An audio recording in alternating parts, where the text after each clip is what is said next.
know that the global carbon credit market is expected to reach $50 billion by 2030? Yet, many people still don't fully understand how it works or the impact it has. Today, I'm breaking down all of that for you. Hey everyone, Tasneem Bakri here, and today we're diving into carbon markets. What are they, how do they work, and what are the controversies surrounding them? Firstly, what exactly are carbon credits? Simply put, a carbon credit is a permit that allows the holder to emit 1 ton of carbon dioxide or the equivalent amount of another greenhouse gas. As much as I hate to say it like that, but think of it as a permission slip for polluting. Companies or governments can buy these credits to offset their emissions.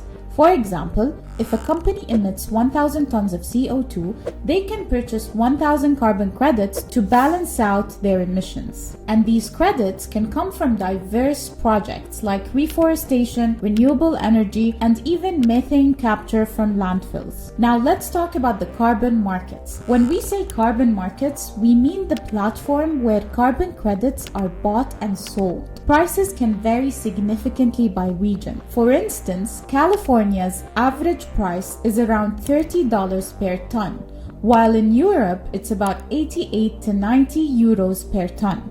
And this price fluctuates. Actually, when I was preparing for this video, it was a different price. These carbon credit markets are expected to grow exponentially. The World Bank estimates it could be worth up to $180 billion by 2030, and innovations like blockchain are being explored to enhance transparency and traceability of carbon offsetting projects. Now, before I explain how carbon markets work, let's backtrack a bit. The concept of carbon trading dates back to the 1997 Kyoto Protocol, where countries agreed to legally binding emission reduction targets. This led to the creation of the first carbon market. Today, we have several carbon markets operating globally, with the European Union emission trading system being the largest. So, how do these markets actually work? There are two main types: compliance markets and voluntary markets. Compliance markets are created by national, regional, or international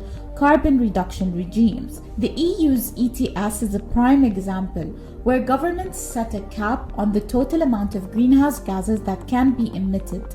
Companies receive or buy allowances. If they emit less than their allowance, they can sell the excess as carbon credits. If the company needs to emit more in its operations, they must buy additional credits. Voluntary markets, on the other hand, operate outside the regulatory framework, allowing businesses and individuals to purchase carbon offsets on a voluntary basis. I know what you're thinking. Why do we need voluntary markets when we already have the compliance ones? Well, companies usually resort to these markets to enhance their reputation and go beyond regulation. There's also a broader range of carbon offset projects and support for innovative projects, so the voluntary markets are generally more flexible. Today, carbon markets are evolving rapidly. New initiatives are being developed to address emissions from specific sectors. Looking ahead, the market is expected to grow as more countries commit to net zero targets. Now that we've covered the basics, let's dive into how organizations actually go about buying and selling carbon credits.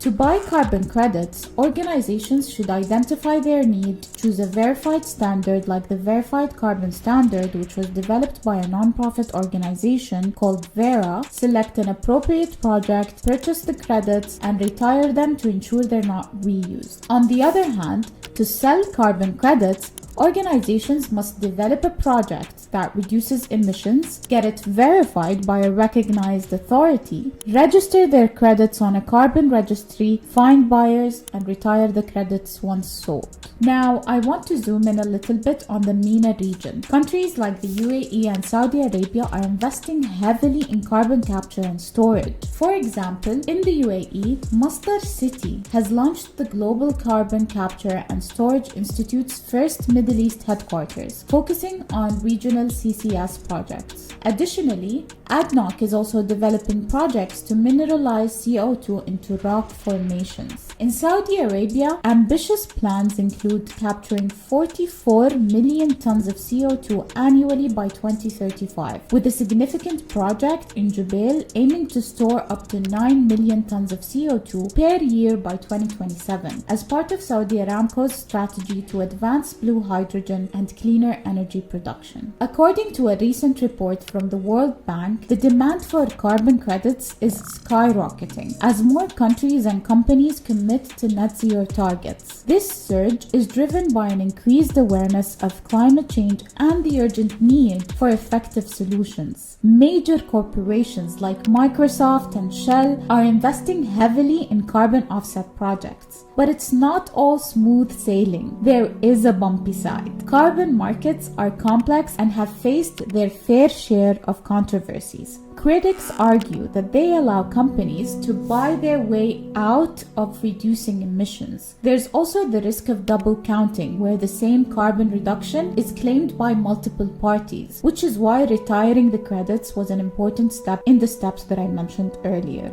Additionally, the quality of carbon credits can vary, with some projects failing to deliver the promised environmental benefits. There are even some innovative companies that emerged in this space and are leveraging this in a very smart way. For example, I found this company called Laconic, which pioneers a new approach to carbon markets by using geospatial analytics, AI, remote data sensing, and machine learning to provide information and insights that help organizations make informed decisions after analyzing and predicting environmental risks. Their method provides greater transparency and security for buyers looking to offset their emissions. This is really smart of the company because they recognize the pain point within the carbon market space, which is that some projects fail to deliver the promised environmental benefits, and they addressed it through their technology. So what do you think? Are carbon markets the future of our fight against climate change, or do they need more oversight to be truly effective? Let me know in the comments below. If you learned something new today, don't forget to subscribe for more videos simplifying sustainability. Thanks for watching.